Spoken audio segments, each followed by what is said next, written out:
Alright, I'm going to give a try to this. This is Age of Napoleon, one of my newest purchases. Not a new game from what I understand, but components are fantastic. It's by Phalanx, and they tend to produce really, really high quality chits. Nice thick pieces, nice big ones. Pretty map board. I like the components a lot more than if, say, they were little plastic minis, which, to me, don't add anything to a game. This is sort of a CDG style of game.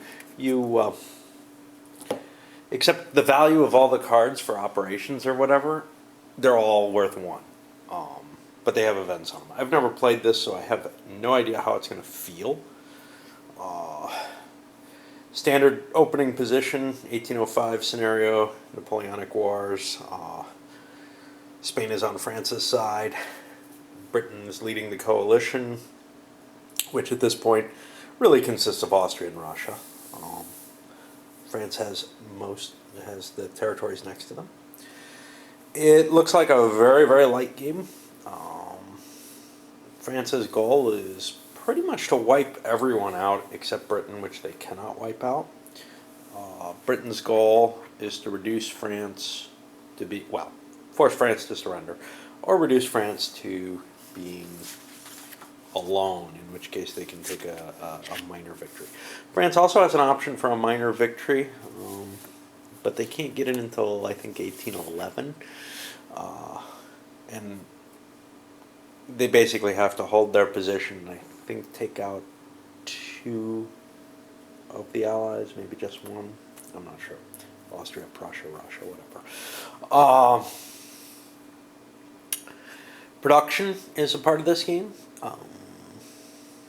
Both in terms of the territories you hold generate more cards, but they also generate more troops. Troops are your choice of what to take based on what you own. So certain minor countries give certain leaders, corps, whatever you want to call them, which have certain values. The values are basically combat strength, movement allowance, and then their seniority. Seniority allows them, that's basically the stacking allowance. So Napoleon's allowed to have 8 corps total, and his own corps is worth 8 strength points. And he can move up to 4. Moving 4, which not everybody can do, and that includes moving 3 and attacking, because attacking costs a movement point, causes an attrition roll. Let's see what else.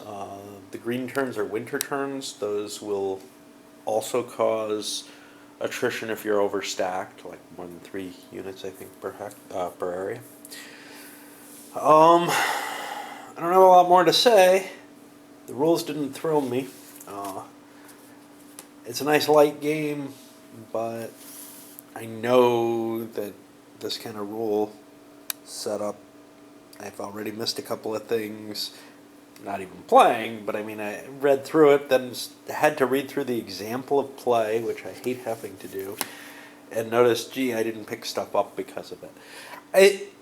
Part of it may be it's such a light format to the rules that I feel like, gee, you don't have to know as much. That's actually the scenario set. This is the rule set.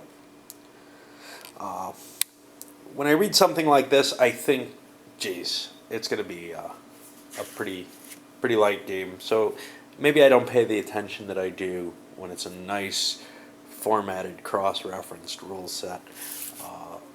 The rules are repeated, as are all the charts on these combat charts, player aid charts, whatever.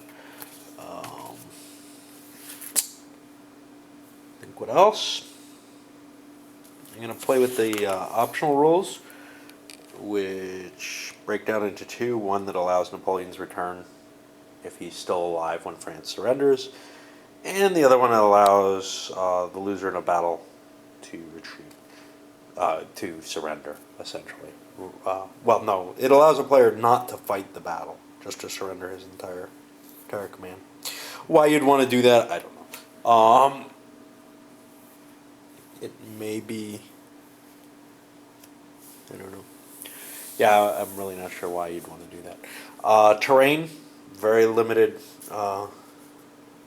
representation in the game. You got mountains and swamps, which seem to play exactly the same. They cause attrition if you move into them. And they don't look like they have any effect on combat at all, so there's no real reason to hold them, except maybe a strategic one. There's also, and this is kind of difficult for me to see, but there's two different fonts. Bohemia, for example, is a good, rich, normal area. Whereas if we go, well, to Transylvania, with that white bubbly font, it's a barren area, which means it affects the attrition rolls badly. At least the winter attrition. I don't think it affects normal attrition at all. Countries have aligned minors to them. So Russia, kind of annoys me that the British flag is used for all the coalition. Just personal issue. But the Russians control Sweden as a minor country. Again, most games kind of allow for that. And the Swedish core are pretty much controlled by them in the same way. They can be built as Russian core, etc. The French have all their minor countries. Those some of them can be controlled by others. So, for example, Holland can become an English minor instead. Again, as to be expected. I love Napoleonic era. I do not have anything on this kind of very light level that's strategic. I have War and Peace and Empires and Arms in Europa Universalis, but that doesn't really count.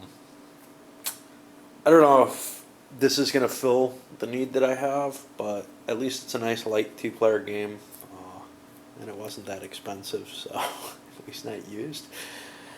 We'll see what we get. All right, this should be fun, I guess.